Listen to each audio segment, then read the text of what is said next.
friends, and welcome back to Beyond the Screen, the Family Connection podcast. I'm your host, Dr. Samantha Hayes, educator, parent, and founder of Beyond the Screen Families.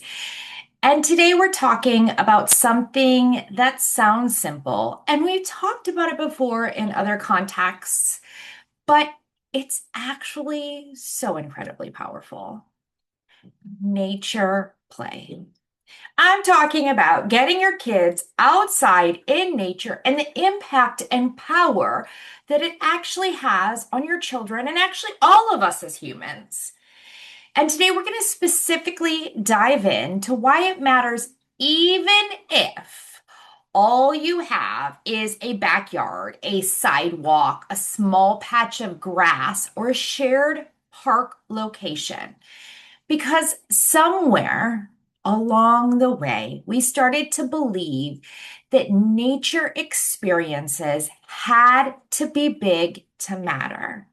And they don't. They don't at all. And if you follow along with the 1,000 hour challenge, which is all about getting kids outside for 1,000 hours a year, you already understand how powerful and impactful time outside can be. And those moments, they don't have to be huge.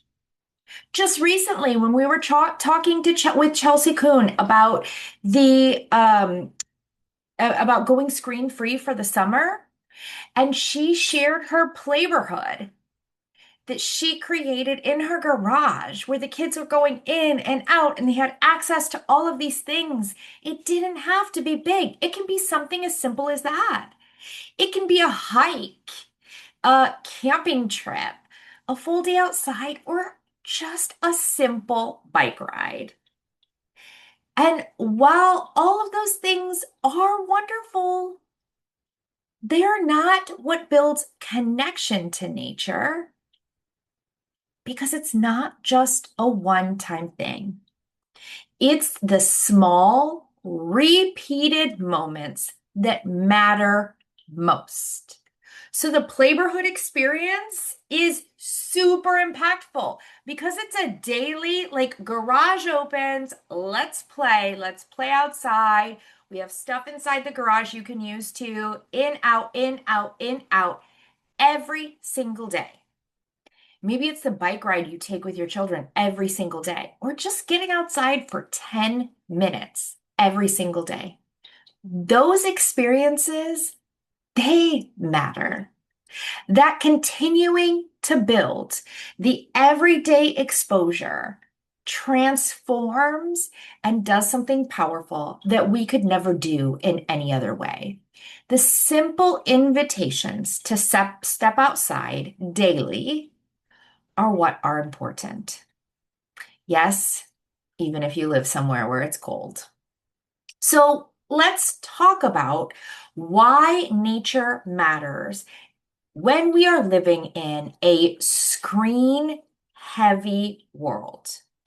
We're raising kids in a world that is fast, bright, constantly stimulating, constant, and we talk about this all the time, and almost entirely indoors.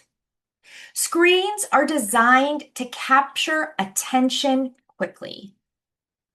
Nature, however, does the opposite. It slows attention down. It asks kids to observe and not scroll, to explore and not consume. And because of that, it supports something that many kids are struggling with right now. And that is regulation. Time in nature helps lower stress, improve focus, and support emotional balance. And if you don't want to believe me, I encourage you to go do just a little bit of research and you'll find out how much nature can regulate your entire body as a child or as a kid or as an adult. Child and kid, they are the same thing. Nature promotes regulation. And here's an important part. Nature doesn't need to be dramatic to be effective. Consistency matters more than intensity. And I just am going to pause for a second on that thought. Consistency matters more than intensity.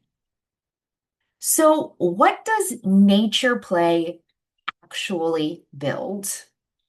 When kids engage in nature, even in small ways, they're building critical skills. They're developing curiosity. Nature naturally invites questions. Why is the bug here? My daughter's favorite was, why do I see more roly-polies on cloudy days than sunny days? So we started investigating. We started taking note. We came up with assumptions. Then we did a little research to see if our assumptions were supported. Why is this leaf shaped this way? And I'm telling you, nothing in nature happens by accident. Curiosity drives learning naturally. It sparks something that we can never replicate just naturally, just by going outside.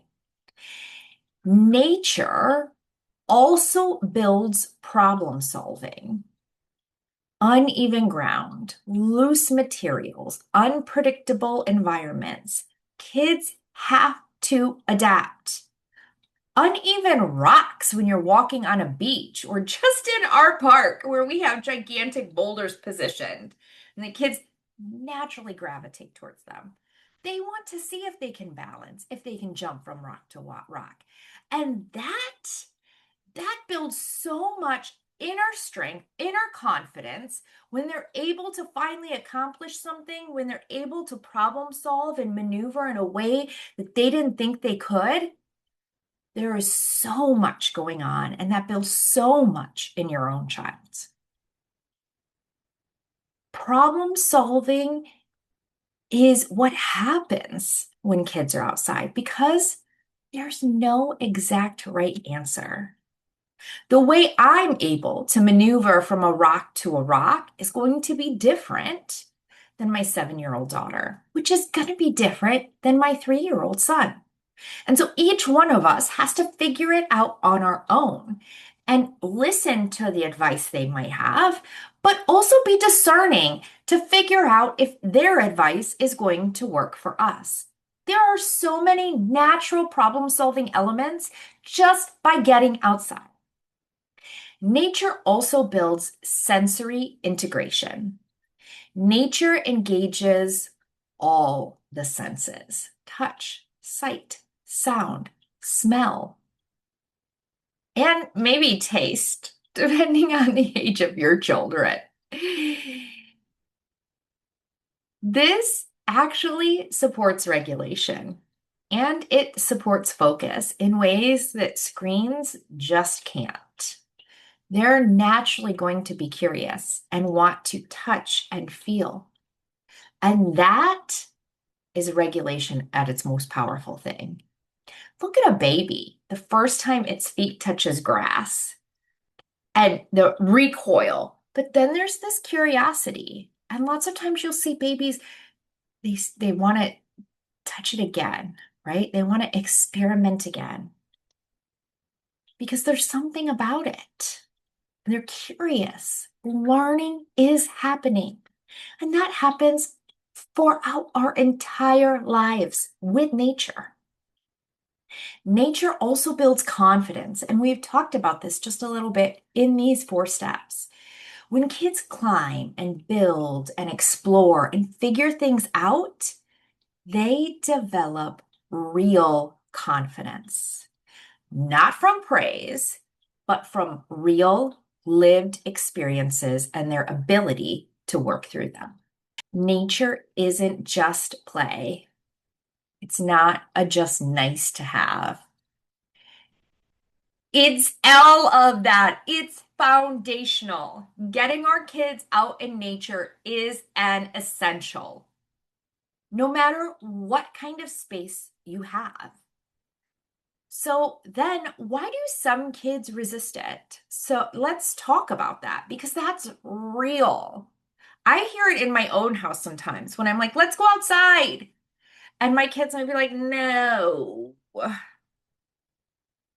Why do they resist it? Why do some kids not want to go outside? Or why do your kids, who may be outdoor loving kids, occasionally say, I don't want to do outdoor play today? Because that can feel frustrating. And then you're saying, if it's so essential, if all of these things are happening, if it's naturally promoting curiosity and problem solving and confidence and all of those things, why don't my kids want to do it? Here's what's happening. They're used to high stimulation. Remember, we live in a high stimulus world. Screens, modern day toys, they provide immediate feedback, constant entertainment, and clear structure. It's the easy button for your brain with little work required on your brain's part. Nature and being outside requires slowing down, initiating play, and tolerating a little discomfort along the way. So when kids resist, it's not because they hate nature. They might tell you that. I hate being outside, but it's actually not that. It's because their brains are adjusting. And we've been talking about that a lot lately. The adjustment period is uncomfortable. And that's why consistency matters. Even in my own house, I notice if we get outside every single day, it just becomes part of our natural habitat, our natural routines, part of what we do every single day. And then we miss a few days, and suddenly I'm trying to get us outside, and there is a lot of resistance happening because it's a little work. But we can get back on our track, get back on the routine, and we're fine again. The more kids regularly experience nature, the easier it becomes. It becomes habitual. It becomes a joyous and shared experience. So, how can you make backyard nature play work? Backyard, front yard, sidewalk, shared green space. Here's the good news. You don't need anything elaborate. Nature play works best when it's simple. So here are a few ways to make it work. Number one, lower your expectations. It doesn't need to be a big activity. 10 to 15 minutes is enough. Maybe we're going to go outside for 10 to 15 minutes, gather sticks, and build a stick structure. Done, right? No high expectations, simple, clear instructions. That's one way to make it work.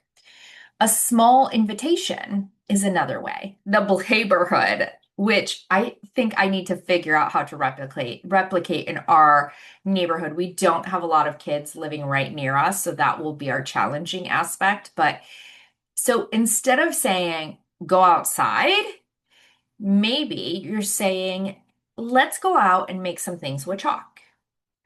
Let's see how many bugs we can find. Can you build something using only what's outside? Just a small, as you know what I like to call these, curiosity prompt.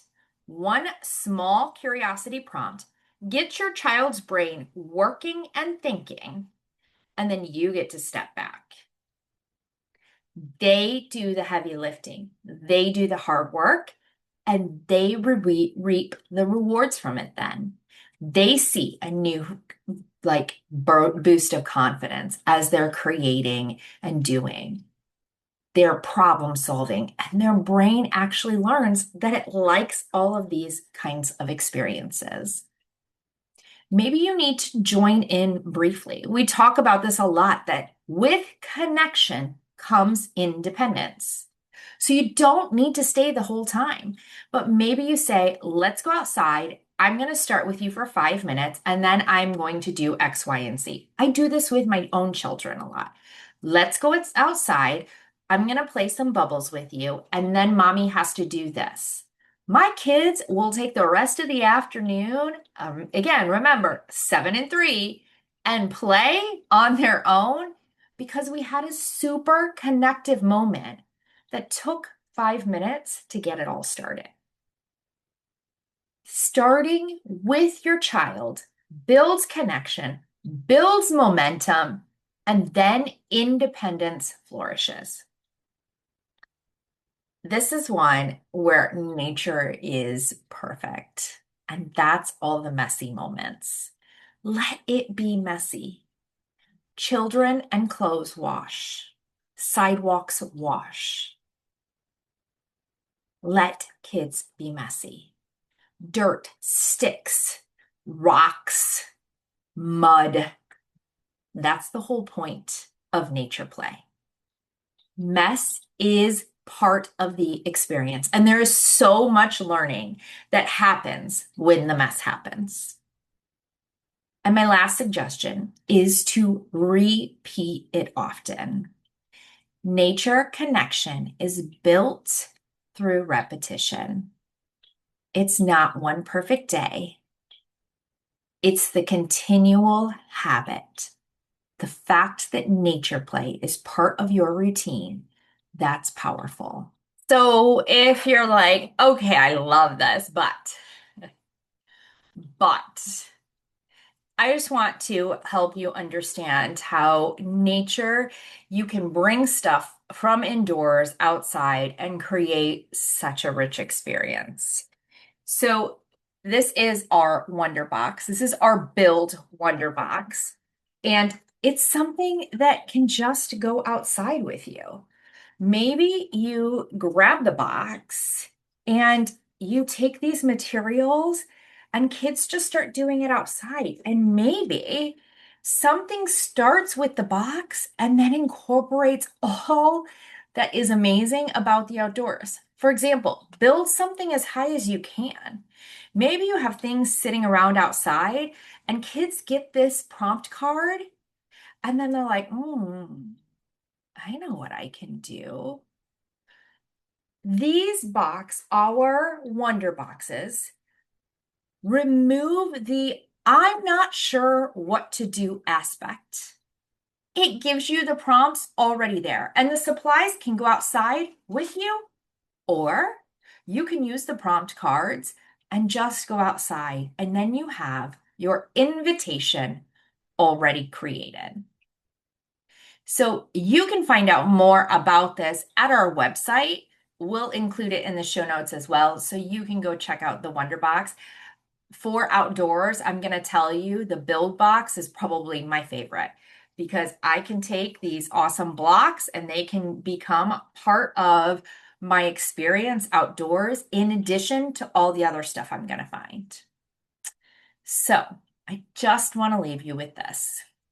Nature doesn't need to be big to be meaningful.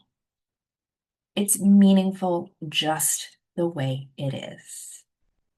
A bug on a sidewalk, a stick in the dirt, adding water to dirt and creating a muddy mess, a few minutes of play in the backyard, digging, doing whatever it is. Those small moments are where curiosity sparks. And when curiosity grows, screens lose their pull. So start small, stay consistent, and trust that that's enough. Thanks for listening today. Here's to creating more moments that stick. Bye, friends.